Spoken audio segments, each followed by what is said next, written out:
하나님이 주시는 은혜를 받고자 합니다. 2018년을 시작하면서 꼭 이 신명기 말씀을 통해서 하나님이 주시는 은혜를 받기를 소원했습니다.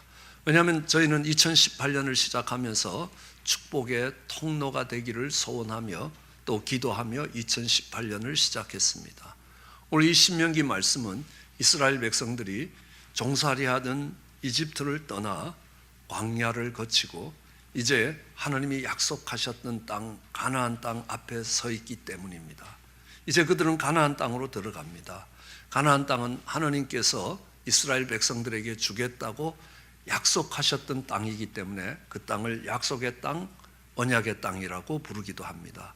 또 그 땅은 정말 젖과 꿀이 흐르는 비옥한 땅이었습니다.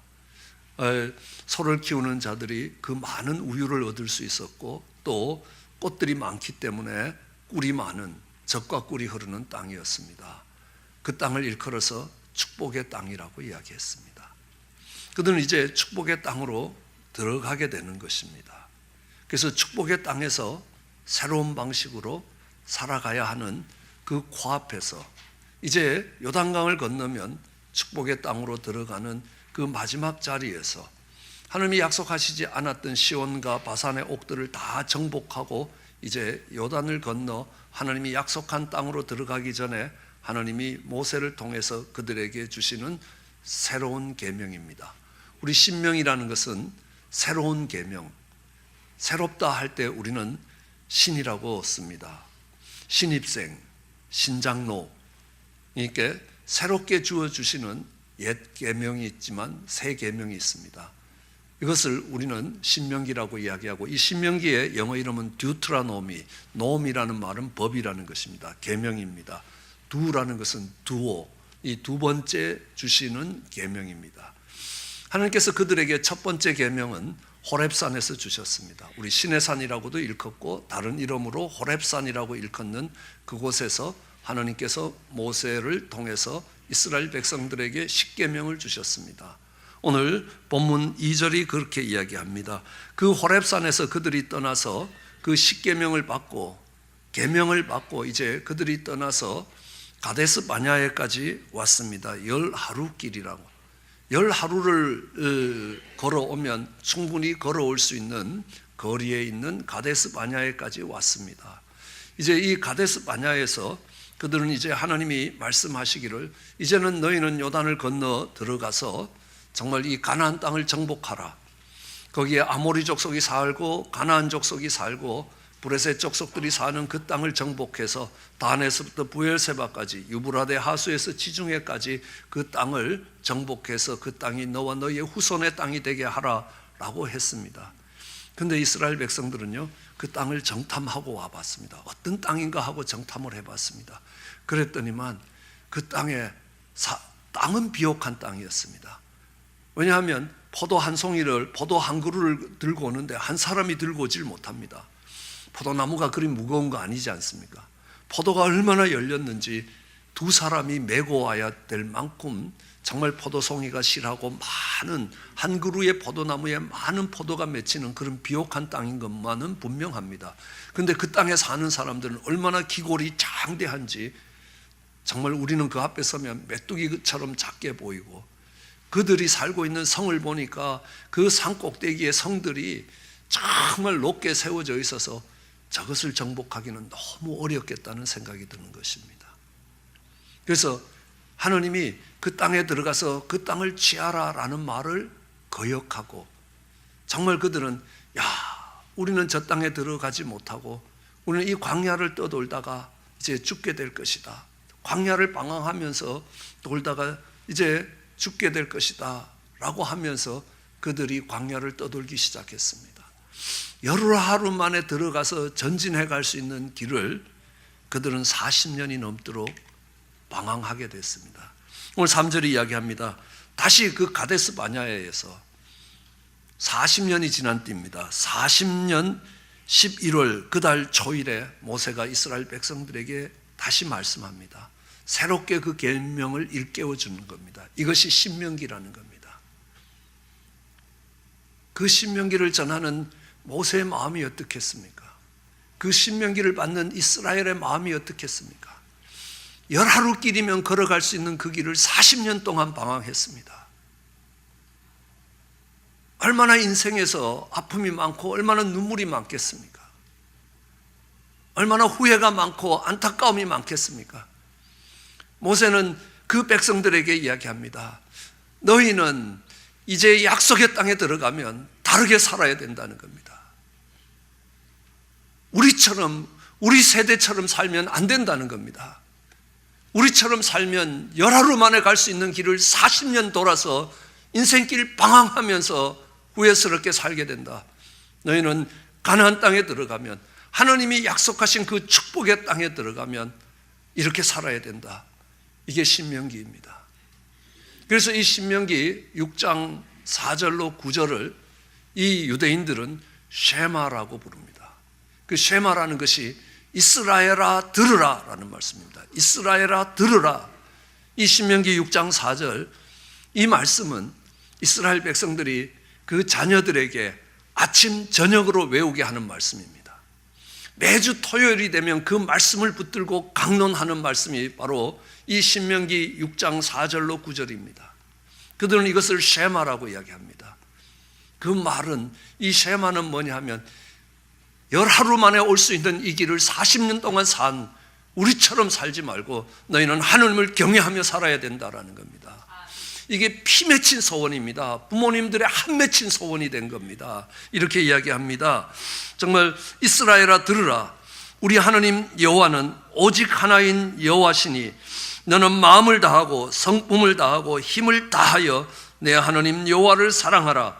오늘날 내가 내게 명하는 이 말씀을 너는 마음에 새기고 내 자녀에게 부지런히 가르치며 집에 앉았을 때든지 길에 행할 때든지 누웠을 때든지 일어날 때든지 이 말씀을 강론할 것이며 너는 또 그것을 내 손목에 매며 기호를 삼으며 내 미간에 붙여 표를 삼고 내 집 문설주와 바깥문에 기록하라라는 것입니다. 밤낮으로 아침 저녁으로 그 자녀들에게 정말 그 마음에 새겨질 때까지, 그들이 10년, 20년을 산다고 이야기하면, 그 부모님 밑에 20살까지 산다고 해도 그들이 정말 10,000번을 더 들었습니다. 1년이면 365일이면 700번 이상을 듣게 되는 것입니다. 700~800번을 듣는 것입니다. 10년이면 7~8,000번을 듣게 됩니다. 20년이면요, 15,000번이 넘어가는 반복하는 구절입니다. 왜요? 우리는 이 하나님을 정말 경외하며 하나님의 말씀을 붙들고 살지 않았기 때문에 열하루 만에 올 수 있는 길을 40년 동안 방황하면서 왔다는 것입니다. 너희는 하나님이 주시는 그 축복의 땅에 가면 그렇게 살지 말고 하나님을 경외하며 하나님의 말씀을 마음에 새기면서 너희는 살아가야 된다는 것입니다. 그것이 그 축복의 땅에서 하나님의 축복을 받고 그 축복을 누리며 그 축복을 전해줄 수 있는 축복의 통로가 될 수 있는 삶이기 때문이라는 겁니다. 여러분, 부모님들에게 묻습니다. 자녀들에게 남겨줄 메시지가 있습니까? 자녀들에게 줄 믿음의 마지막 말을 준비하고 있습니까? 여러분, 이것이 내가 내 인생에서 마지막 말이 되면, 지금 모세는 정말 이스라엘 백성들이 출애굽할 때 80세였습니다. 오늘 40년이 지나서 마지막 가데스 바냐에 서서 이 말씀을 전할 때에 모세의 나이가 120입니다. 모세는 이것이 자신의 마지막이라는 걸 알았습니다. 이제 마지막에 피를 토하며 가슴에 한이 됐던 말씀을 그 백성들에게 전하고 있습니다. 여러분의 인생의 마지막에 자녀들에게 들려줄 믿음의 말씀이 있습니까? 아니, 이 말씀은 마지막에 한 번 한다고 해서 정말 마지막 유언이 되어서 그 자녀들의 삶을 바꾸는 게 아니라는 겁니다. 오늘 이 쉐마가 했던 것처럼 계속 내가 살아있는 평생에 반복하고 또 반복해서 또 반복해서 그들의 마음에 새겨질 때까지 하고 마지막 호흡이 떠나갈 때 그 말씀을 다시 한번 인생의 유언으로 주는 겁니다. 그랬을 때 그들은 그의 부모님들을 기억하면서 그 말씀을 기억하게 되는 겁니다. 여러분의 자녀들이 여러분을 어떻게 기억하겠습니까? 늘 무릎 꿇고 기도하던 엄마의 모습을 기억합니까?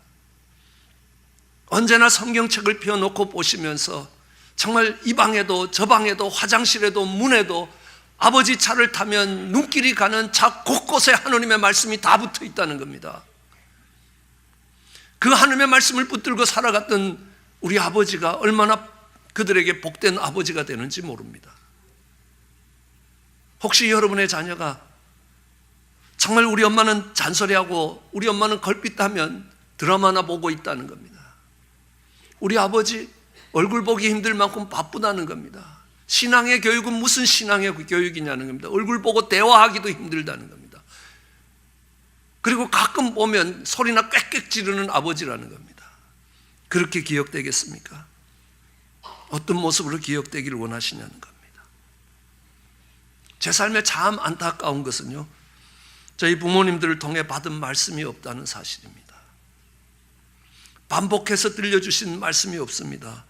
마지막 임종을 지켰지만 그 임종 때 이 땅을 떠나시면서 남겨주신 말씀이 없습니다.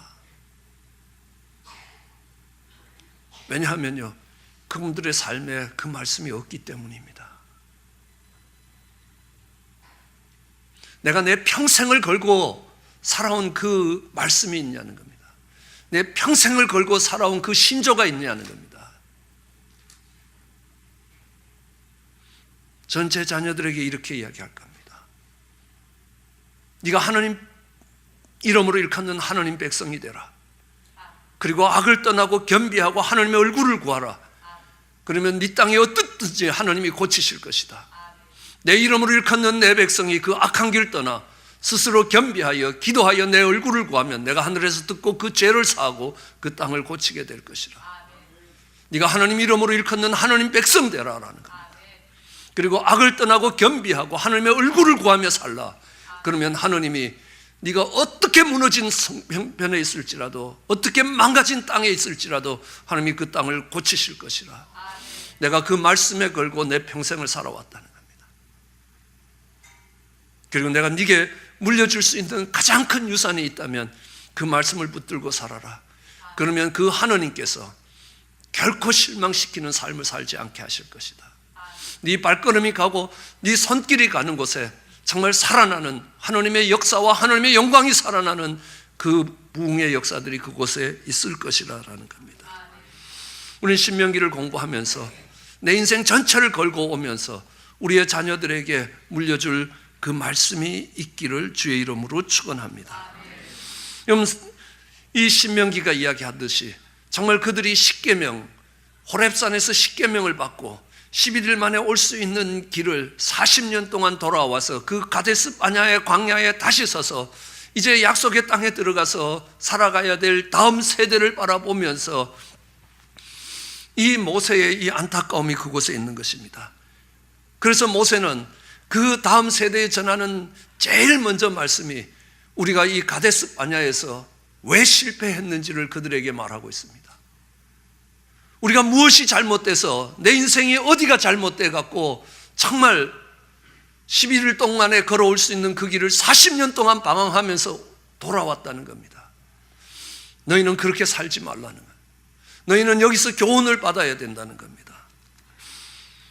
여러분, 그들이 왜 그렇게 살았냐는 겁니다. 그들은 가데스 바냐에 왔습니다. 그리고 그들이 들어가야 될 약속의 땅을 살펴봤습니다. 정탐꾼을 보내서 그 약속의 땅을 살펴봤습니다. 그리고 그 상황 판단을 그들이 한 겁니다. 자신들의 경험과 자신들의 지혜를 가지고 그 상황을 판단했기 때문에 그들은 열하루길을 40년을 돌아서 올 수밖에 없었습니다. 우리는 이 땅을 들어가 정복할 수 없다는 겁니다. 우리는 광야를 방황하다가 죽게 될 인생이라는 겁니다. 왜 하나님이 우리를 여기까지 끌고 와서 이 고생을 시키면서 정말 정착할 수 없는 땅을 보여주고 계시냐는 겁니다. 원망과 불평이 살아나기 시작하는 겁니다. 여러분, 하나님의 눈으로 인생을 보지 아니하고 내가 가지고 있는 눈을 가지고 그 상황을 보고 정말 내가 가지고 있는 힘을 가지고 그 상황을 타개해 가려고 한다면 그들은 반드시 가데스 바냐에서 더 이상 전진하지 못한다는 겁니다. 그 가데스 바냐에 갇히게 되는 것입니다. 이런 가정을 가데스 바냐로 만들지 말아야 하는 겁니다. 내가 어쩌다가 이런 인생이 돼갖고 이 고생을 하느냐는 겁니다. 아니 우리 아내는 왜 이 모양이냐는 겁니다. 텔레비에 보면 정말 이쁜 탤런트들도 많은데 왜 저렇게 생겨서 저렇게 고집을 부리면서 내 인생을 괴롭게 하고 있느냐는 겁니다. 교회를 가데스 바냐로 만들지 말라는 겁니다. 아니 이 교회는 왜 이러냐는 겁니다. 목사는 성이 고시더니만 왜 그래 고집스러우냐는 겁니다. 뭐 조직이 돼 있는 게 없는 것 같다는 겁니다.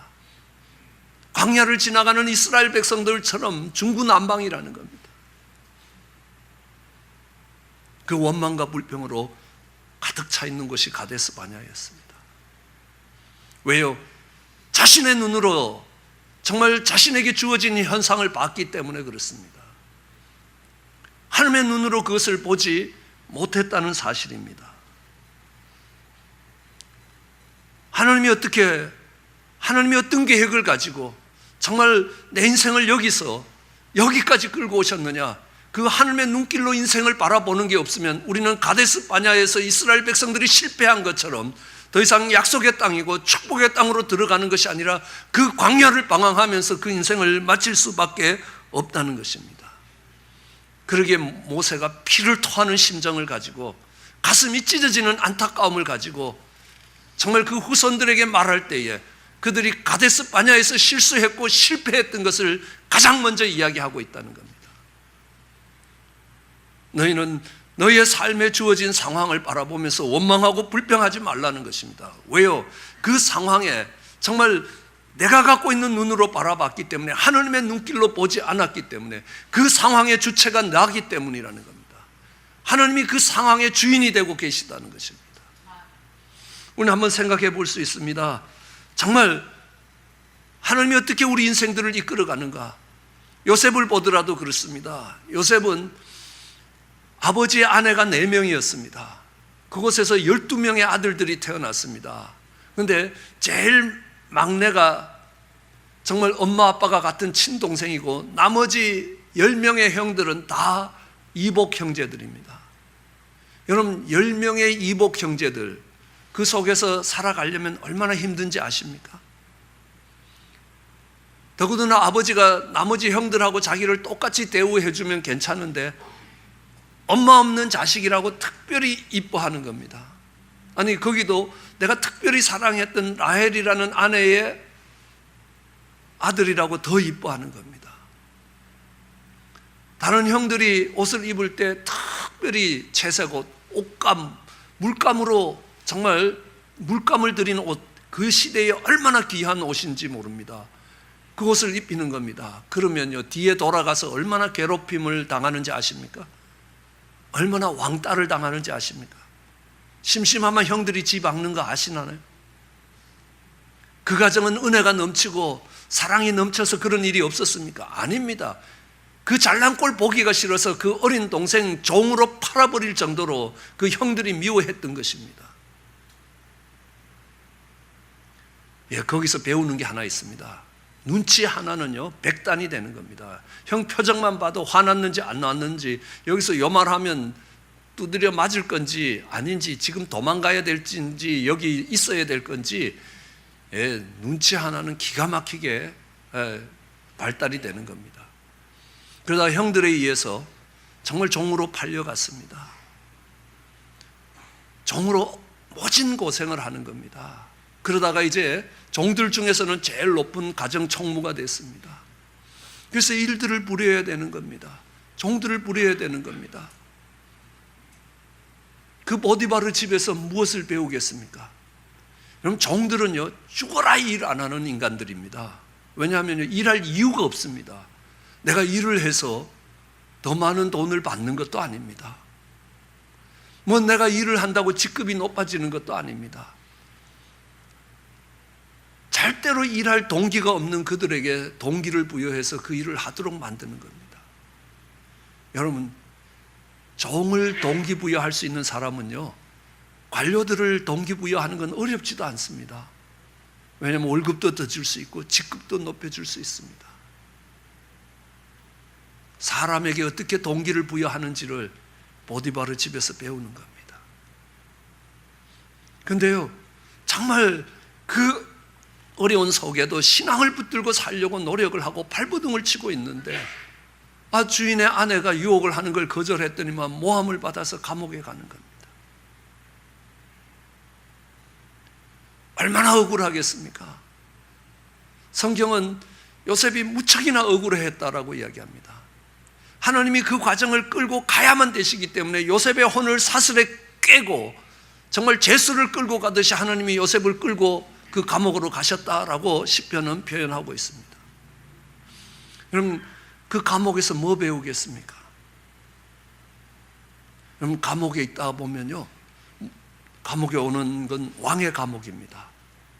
다 정치인들이 봅니다. 너 왜 왔냐는 겁니다. 내가 누구랑 한편 돼서 이런 거 하다가 저쪽 편에 잘려갖고 내가 왔다는 겁니다. 얘는 이렇게 한편이구나, 쟤들은 저렇게 한편이구나. 감옥에 앉아서 정치판을 바둑판 보듯이 다 보고 있는 겁니다. 나중에 저 편을 동원하기 위해서는 감옥에 들어왔던 그 사람하고 친해진 거 아닙니까? 모든 그룹에, 모든 정치적 그룹에 다 끈이 생겼습니다. 네트워크라고 그럽니다, 요즘 말로는요. 그뿐만 아닙니다. 감옥에 들어온 사람들에게 너 왜 들어왔냐는 겁니다.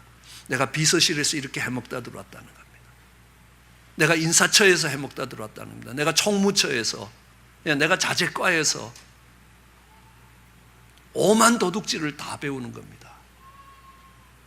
이제 7년, 풍년 뒤에 7년 흉년이 왔습니다. 정부 곡식을 다 빼가려고 하는데 그 곡식 다 어떻게 지켜내겠습니까? 감옥에서 배운 도둑질입니다. 그럼 요셉의 삶을 한번 보십시오. 내가 뭐 태어나고 싶어서 라헬의 아들로 태어났냐는 겁니다. 근데 왜 이래 내 인생은 고달프게, 이복 형제들이 왜 그래 나를 달달 볶았고, 그래도 17년 동안 형 하면서 따라다녔는데 나를 종으로 팔아먹어서 말도 다르고 한 번도 험한 일 안 해본 나로 하여금 채찍에 맞으면서 종살이하게 만들었다는 겁니다. 아니 그래도 신앙 붙들고 살았는데 또 깜빵 가야 되는 겁니다. 얼마나 힘든 겁니까? 원망과 불평이 입에 끝까지 올라올 수 있다는 겁니다. 근데 한 번만 하나님의 눈길로 다시 보라는 겁니다. 그 인생을요. 어떤 계획을 가지고 하나님께서 그의 나면서부터 지금까지 어느 것 하나도, 머리카락 하나 빠지는 것까지도 하나님이 그 인생을 이끌고 오셨다는 겁니다. 그게 보이니까요, 달라지기 시작하는 겁니다. 원망과 불평이 사라지는 것이 아닙니다. 이제는 약속의 땅에 들어가서 그 약속의 땅을 정복할 수 있는 하나님의 백성이 되더라는 겁니다. 여러분, 호렙에서 하나님의 말씀을 받았습니다. 십계명을 받았습니다. 그 십계명을 받고 열하루 만에 가데스 바냐에 왔는데요, 그들이 가데스 바냐에 와서 그들이 처한 형편을 보니까 감사할 형편이 아니라는 겁니다. 원망과 불평이 가득한 형편이었습니다.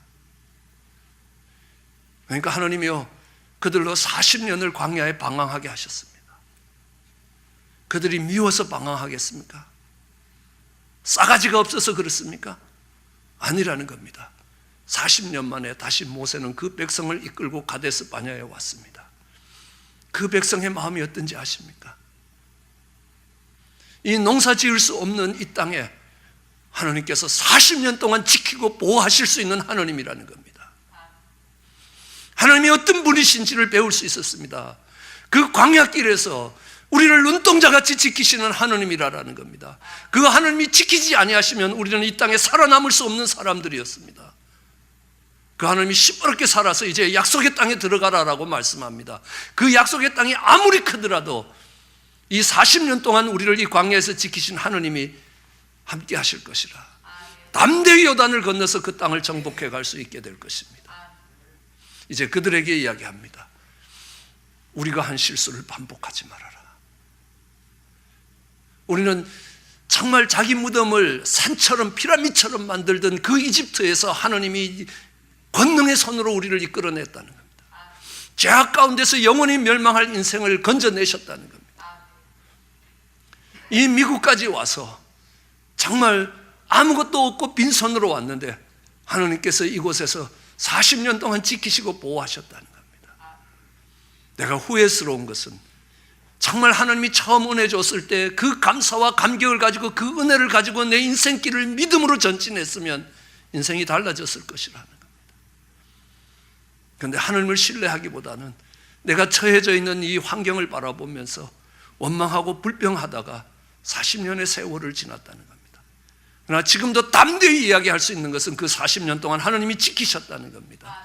그러니 너희는 약속의 땅에 들어가서 그 하나님의 축복을 받기 위해서 너희는 원망과 불평을 너희 입에서 떠나보내고 정말 하나님을 경외하라는 겁니다. 내 하나님을 사랑하라는 겁니다. 마음을 다하고 성품을 다해서 하나님을 사랑하라는 겁니다. 그리고 그 하나님의 말씀을 네 삶의 중심에 두고 네 마음에 새기라는 겁니다. 반복해서, 밤낮으로 반복해서, 아니면 보이는 모든 곳에 하나님의 말씀을 도배를 해서라도 그 말씀이 너희 마음에 새겨지도록 하라는 것입니다. 그러면 너희는 축복의 땅에서 살게 될 것이고 그 축복의 땅을 하나님이 예비하신 그 축복을 누리며 살게 될 것이라. 그리고 그 자손에게 정말 우리처럼 하지 말고 그 말씀을 계속 반복해서 몇만 번이라도 반복해서 그것을 그들의 마음에 심어두라는 겁니다. 그러면 그들이 너희가 받은 그 축복을 이어갈 수 있게 될 것이라 라고 약속하고 있는 것입니다. 우리는 이 가데스 바냐에 서 있을 때에 원망과 불평이 우리 삶에 가득할 때에 내가 볼 때는 정말 바람직하지 않는 형편 속에 있을 때에 다시 눈을 들어 하나님의 눈으로 그것을 다시 봐야 되는 겁니다. 그들이 실패했던 이유가 무엇이겠습니까? 그들의 인생의 주어가 그들이었기 때문입니다. 내가 가지고 있는 지식과 내가 가지고 있는 경험으로 내게 주어진 상황을 바라보았습니다. 그리고 내가 가지고 있는 힘을 근거로 이 약속의 땅을 정복할 수 없다고 판단했습니다. 그리고 원망하고 불평하며 그 인생의 가장 아름다운 황금기 같은 그 40년을 방황하며 살았다는 것입니다. 이제 너희는 너희의 눈으로 세상을 보는 게 아니라는 겁니다. 하나님의 눈으로 세상을 바라보고 하나님의 눈을 가지고 네 인생을 다시 보라는 겁니다. 요셉이 요셉의 눈으로 인생을 바라보면 얼마나 고난스럽고 얼마나 원망과 불평이 가득해질 수 있는 삶이냐는 겁니다. 그러나 하나님의 눈으로 한번 바라보라.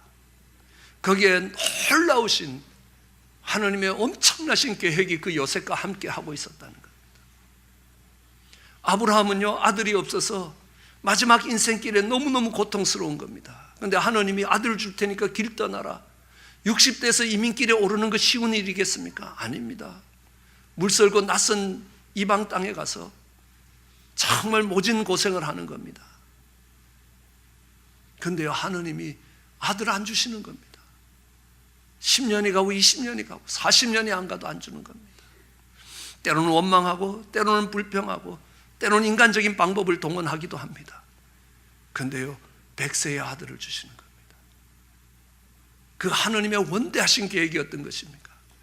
내가 사망 가운데서도 생명을 만들 수 있는 거고 죽은 가운데서도 죽은 태에서도 생명을 일으킬 수 있는 하나님이심을 그 아브라함의 삶을 통해서 증거하시길 원하셨습니다. 그 하나님의 원대하신 계획이 보이면요, 원망이 아닙니다. 인간적인 방법을 동원하는 게 아니라는 겁니다. 이 가데스 바냐에서 열하루 만에 올 수 있는 길을 40년 동안 돌아와서 섰던 모세가 피를 토하며 정말 안타까운 마음을 가지고 하는 것이 너희의 인생의 주어가 하나님이 되게 하시라. 요셉이 어떻게 고백합니까? 그 형들에게 이렇게 고백합니다.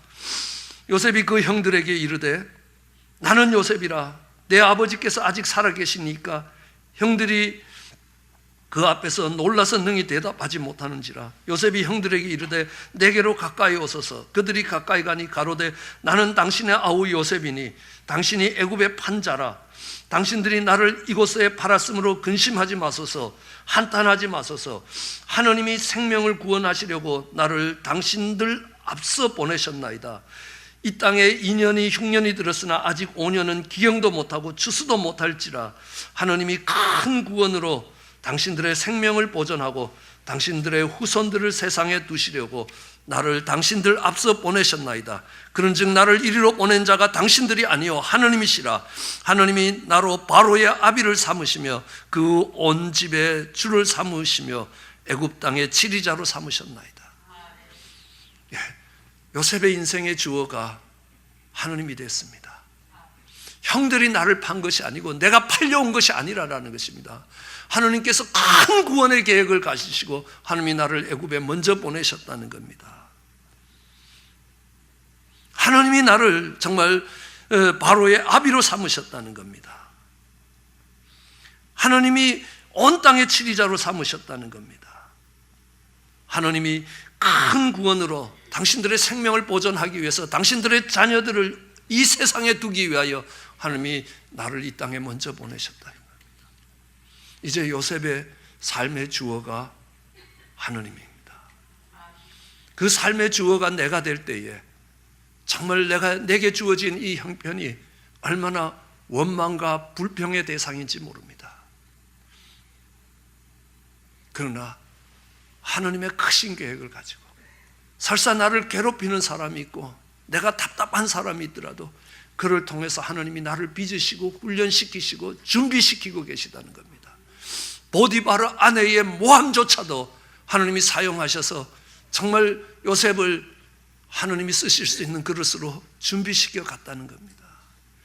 그 하나님의 눈길이 없으면 정말 내가 하나님 말씀을 붙들고 살았는데 왜 감옥 가야 되느냐는 겁니다. 왜 내 인생에 이런 어려움이 있느냐는 겁니다. 왜 사람들은 이렇게 행동하느냐는 겁니다. 원망과 불평의 대상이 될 것입니다. 아닙니다. 내 인생을 내가 해석하면 안 됩니다. 하나님이 내 인생을 해석해 주시면 인생이 달라질 겁니다. 하나님의 눈으로 바라봐야 합니다. 내 인생의 주인이 내가 아니라는 겁니다. 하나님이 내 인생의 주인이 될 때 우리의 인생은 달라질 겁니다. 만일에 내 인생의 주인이 되면 여러 하루 만에 갈 길을 그거 배우느라고 40년 걸리게 됩니다. 그렇게 걸어왔다고 할지라도 우리 자녀들에게 넌 하나님을 경외하며 살라. 그것이 인생이 누릴 수 있는 가장 큰 축복이 될 것이라. 그 말을 전해줄 수 있는 모세처럼 전해줄 수 있을 것입니다. 이제 그 가데스 바네아가 불평의 자리가 아닙니다. 사명의 자리입니다. 이렇게 이야기할 수 있을 것입니다. 아들아, 가데스 바네아는 내가 넘어졌던 자리다. 하나님을 신뢰하지 못하고 내 생각대로 현실을 판단하고 내 힘을 근거로 약속의 땅에 나갈 수 없다고 판단했던 곳이다. 그것은 불신앙의 자리였다. 아들아, 잊지 말라. 40년 방황 속에 다시 왔구나. 너는 그 방황하는 인생을 살지 말라. 하나님을 경외하라. 너의 눈으로 내 인생을 보지 말고 하나님의 눈으로 내 인생을 바라보아라. 하나님의 크신 계획이 내 인생과 함께 할 것이라. 눈앞에 작은 일에 좌절하고 절망하고 원망하고 불평이 내 입에 있게 말라. 우리의 목자 되신 하나님이 내 길을 인도할 것이라. 너는 오직 하나님을 경외하라. 내 인생의 주어가 내가 아니라 하나님이 되게 하라. 그것이 너의 인생의 가장 큰 축복일 것이라. 이것이 다음 세대에 남기는 우리의 말이 되길 원합니다. 모세가 가데스 바네아에서 이제 축복의 땅에 들어갈 그 백성에게 주신 말씀인 것처럼 우리가 우리의 축복을 누려갈 자녀들에게 전하는 축복의 통로가 될 수 있는 하나님의 백성들의 말이 되기를 주의 이름으로 축원합니다. 기도하시겠습니다.